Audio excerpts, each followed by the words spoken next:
Hello everyone, कैसे हैं आप सभी। मेरा नाम है प्रियांशु और मैं हूं आपका एसएसटी टीचर।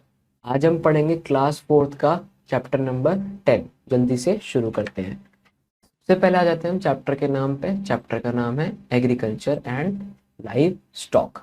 तो इसमें मिलेगा हमें सेल्फ सर्वे। सेल्फ सर्वे में कहता है, दो क्वेश्चंस पूछता है।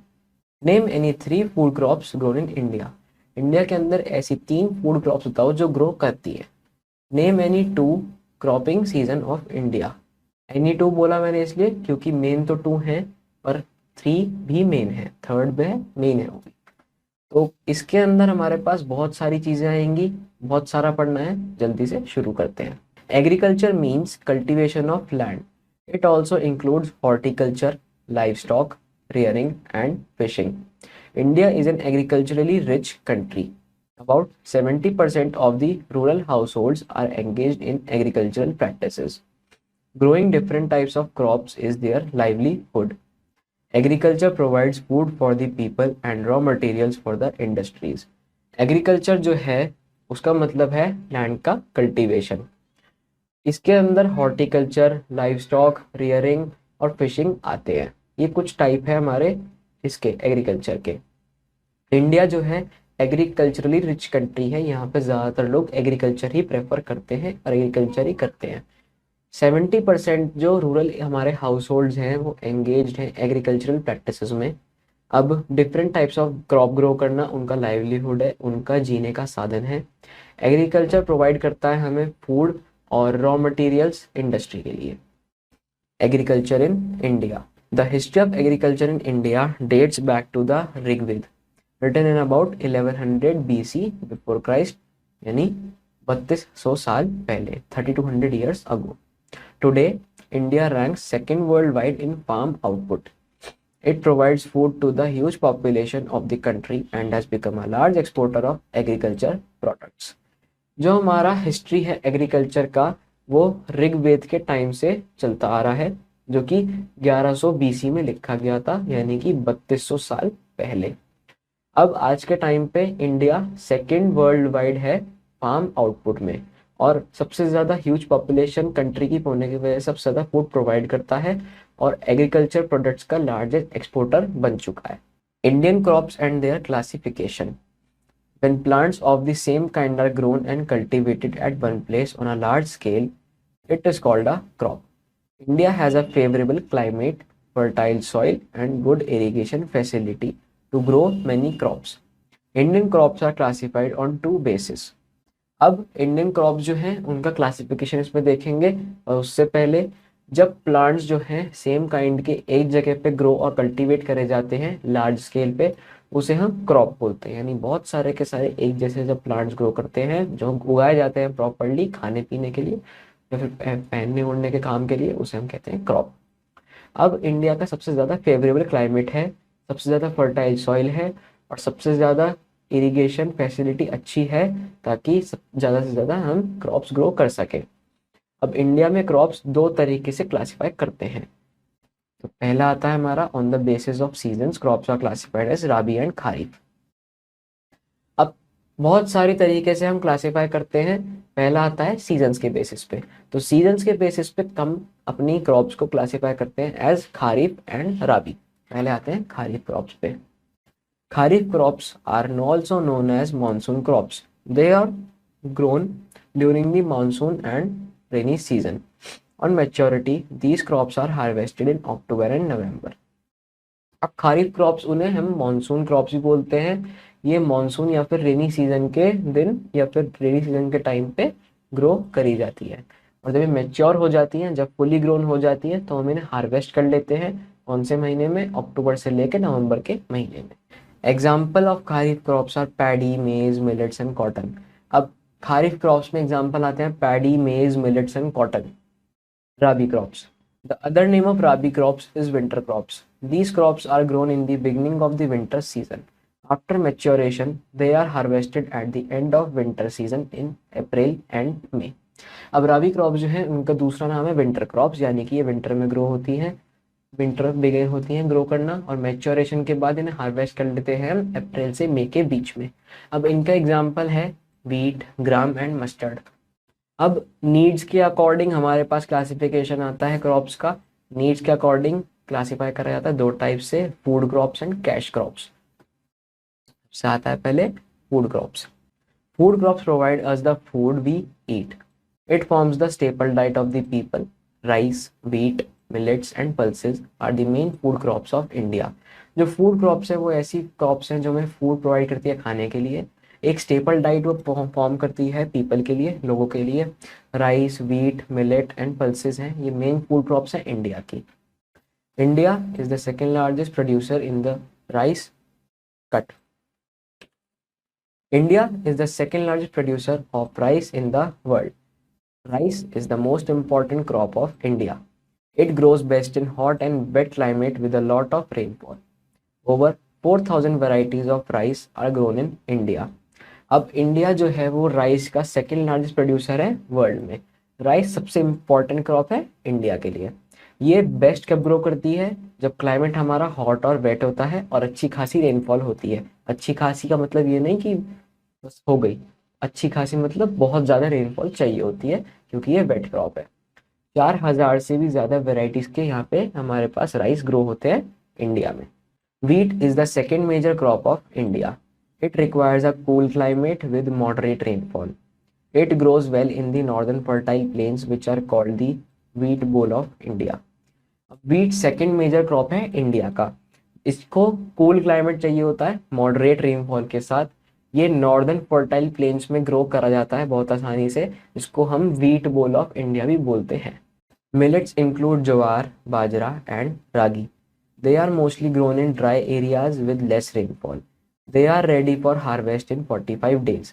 मिलेट्स के अंदर ज्वार, बाजरा और रागी आते हैं। ये एक तरह के हमारे आटा होता है। और they are also grown in dry areas and less rainfall, मतलब जहाँ पे ड्राई हो, बहुत ज़्यादा एरिया हमारा और बहुत कम रेनफॉल हो। और ये 45 डेज के अंदर अंदर रेडी हो जाते हैं हार्वेस्ट करने के लिए, यानी 1.5 महीने के अंदर तक। ये हमारा टाइम अप्रॉक्सीमेट होता है, डिपेंड करता है हमारे क्लाइमेट पे। Pulses include moong, masoor, urad and gram. They are mostly grown in dry climate. Pulses are a source of proteins in the diet of the people. They are grown in almost every part of India except where the rainfall is heavy. अब pulses में include करते हैं मूंग की दाल, मसूर की दाल, अरहर की दाल और ग्राम। अब ये ज़्यादातर ड्राई क्लाइमेट में ग्रो करे जाते हैं। पल्सेस एक प्रोटीन का सोर्स है लोगों की डाइट में। ये ऑलमोस्ट एवरी पार्ट में ग्रो करे जाते हैं एक्सेप्ट वहाँ जहाँ पे रेनफॉल बहुत ज़्यादा हैवी है या बहुत ज़्यादा बल्क में होती है। पॉइंट पढ़ते हैं। India was called as the land of spices in ancient times. The European countries traded with India for spices and silk. India को लैंड ऑफ स्पाइस बोला जाता था पुराने ज़मानों में, और जो यूरोपियन कंट्रीज थी वो इंडिया से ट्रेड करती थी स्पाइसेस के लिए एंड सिल्क के लिए। सिल्क यानी रेशम, स्पाइसेस यानी मसाले। आते हैं कैश क्रॉप्स पे। ये है हमारा second type of the crops which the farmers grow to earn money are known as cash crops. Sugarcane, tea, coffee and jute are cash crops. These crops are grown in summer season.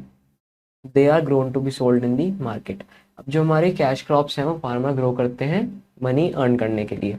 Sugar cane, tea, coffee, jute, ये कुछ तरीके हमारी cash crops होती हैं। ये summer season में grow करी जाती हैं और इनको ग्रो करा जाता है मार्केट में बेचने के लिए ताकि अच्छे दाम मिले इनके।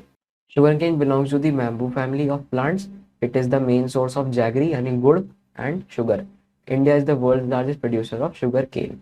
अब शुगर है वो बैम्बू फैमिली का है, एक प्लांट है और मेन सोर्स है ये जैगरी यानी गुड़ का। आप लोग गुड़ खाते हो मूंगफली वगैरह के साथ, और चीनी का। इंडिया सबसे लार्जेस्ट प्रोड्यूसर है शुगर केन का पूरे वर्ल्ड में। Cotton is used to make cloth. India is one of the leading cotton producing countries in the world. The crop yields fibre for the textile industry whereas oil extracted from its seeds is usually largely in vanaspati industries. अब cotton हम cloth बनाने के लिए इस्तेमाल करते हैं। India leading cotton producing country है पूरे दुनिया में।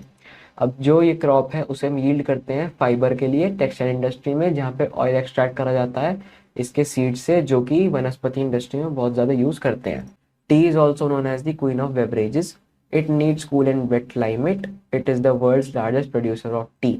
It is grown in mountains and hill slopes of West Bengal, Assam and Tripura. T को हम बेवरेजेस की रानी यानी क्वीन ऑफ बेवरेजेस बोलते हैं। अब इसको कूल एंड वेट क्लाइमेट चाहिए, यानी ठंडा एंड थोड़ा गीला क्लाइमेट, यानी थोड़ा सा आपका ह्यूमिड क्लाइमेट। अब इंडिया जो है वो लार्जेस्ट प्रोड्यूसर है टी का, और ये माउंटेन्स में ग्रो करी जाती है, हिल स्लोप्स में, कहाँ के, वेस्ट बंगाल के, आसाम के एंड त्रिपुरा के। ये हमारा कॉटन का प्लांट होता है ऐसा कुछ। Coffee is a plantation crop and grows well in hot climate with moderate rainfall. It is chiefly grown in Karnataka, Kerala and Tamil Nadu.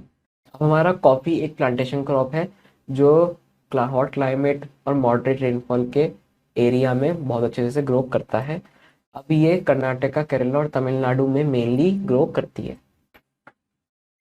Oil seeds include groundnut, cotton seed, linseed, sesame, mustard, and sunflower.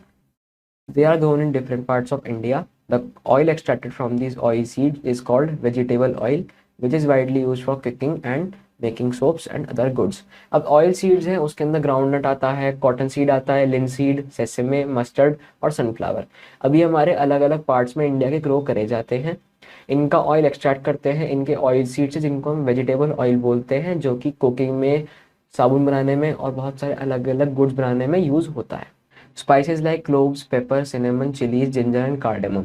These spices are grown in Karnataka and Kerala. Spices के अंदर cloves यानी लौंग, pepper, cinnamon, chillies, ginger and cardamom. Ginger यानी अदरक आपका, और cardamom यानी दालचीनी। अब ये स्पाइसेस हमारे कर्नाटका और केरला में सबसे ज़्यादा ग्रो करे जाते हैं।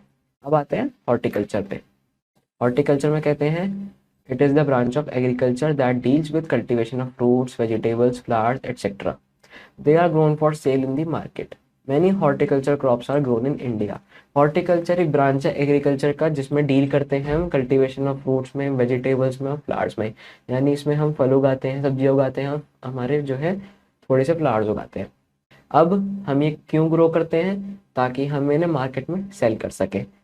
अब बहुत सारे हॉर्टिकल्चर क्रॉप्स ग्रोन करते हैं हम इंडिया में। फर्स्ट आती है हमारी फ्रूट्स, जिसमें आते हैं एप्पल, पाइनएप्पल, लीची और बहुत सारे फ्रूट्स। फिर आते हैं फ्लावर्स जैसे कि जैस्मिन, ग्लैडिलस, मैरीगोल्ड एंड ट्यूबरोज। फिर आते हैं वेजिटेबल्स यानी कैबेज, पोटैटो, पीज। ये थोड़े थोड़े एग्जांपल्स हैं, इसके अलावा बहुत सारे और भी चीज़ें होती हैं, इसके आगे एक्सेट्रा भी होना चाहिए था। The horticulture crops are mostly grown in Jammu and Kashmir, Himachal Pradesh, Uttarakhand, Sikkim and north eastern states. अब जो हमारी हॉर्टिकल्चर क्रॉप्स है वो मोस्टली कहाँ पे ग्रो होती हैं? जम्मू कश्मीर में, हिमाचल प्रदेश में, उत्तराखंड में, सिक्किम में और नॉर्थ ईस्टर्न स्टेट्स में। अब आते हैं गवर्नमेंट इनिशिएटिव्स फॉर फार्मर्स में। Government of India wants to educate the farmers regarding advance agricultural techniques. For this government has set up various agricultural universities. Government अब चाहती है कि वो फार्मर्स को एजुकेट करे किस रिगार्डिंग? एडवांस एग्रीकल्चरल टेक्निक्स के रिगार्डिंग। इसके लिए गवर्नमेंट ने बहुत सारे एग्रीकल्चरल यूनिवर्सिटीज सेटअप किए हैं। The Food Corporation of India purchases farm produce directly from the farmers at government rates so that they are not fooled by middlemen.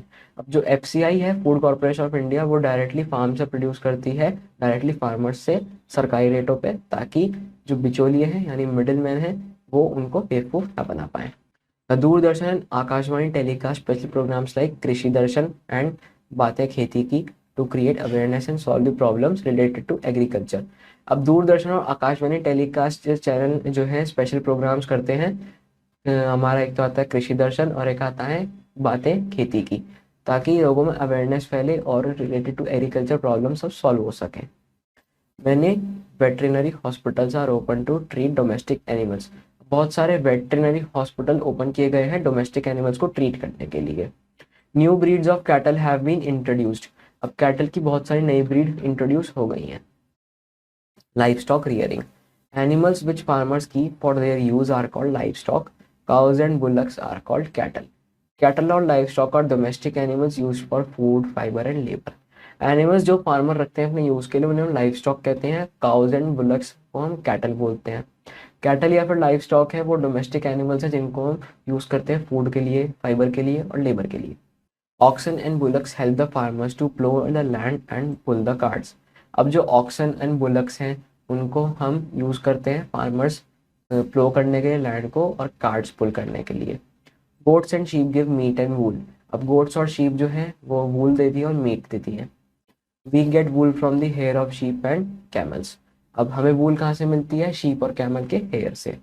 The cattle give us milk, we make curd, cheese, butter and ghee from milk. अब जो cattle है वो हमें milk देती है, उनसे हम क्या क्या बनाते हैं, दही, चीज, मक्खन और घी। Camels are use to transport people and goods in desert areas. अब जो कैमल्स हैं उन्हें हम किस लिए यूज करते हैं, ताकि पीपल और गुड्स को हम ट्रांसपोर्ट कर सके डेजर्ट एरियाज में। Elephants are tame to work in forest. अब एलिफेंट्स को हम यूज करते हैं फॉरेस्ट में वर्क करने के लिए। Mules and yaks are use to transport people and goods in hilly regions. अब जो याक्स है और म्यूल्स है उनको हम यूज करते हैं पीपल और गुड्स को ट्रांसपोर्ट करने के लिए हिली रीजन्स में। तो इसी तरह से हमारा यहाँ पे चैप्टर खत्म होता है। जल्दी से इसका क्विक रिव्यू देखते हैं। Agriculture provides food for the people and raw materials for the industries. Agriculture provide करता है फूड लोगों के लिए एंड रॉ मटेरियल्स इंडस्ट्रीज के लिए। Millets include jowar, bajra and ragi. Millets में क्या क्या आता है, ज्वार, बाजरा और ragi. Pulses are a source of proteins in the diet of the people. Pulses एक सोर्स है प्रोटीन का पीपल की डाइट में, लोगों की डाइट में। Tea is also known as the queen of beverages. Tea को हम क्वीन ऑफ बेवरेजेस भी बोलते हैं। Horticulture is the branch of agriculture that deals with cultivation of fruits, vegetables etcetera.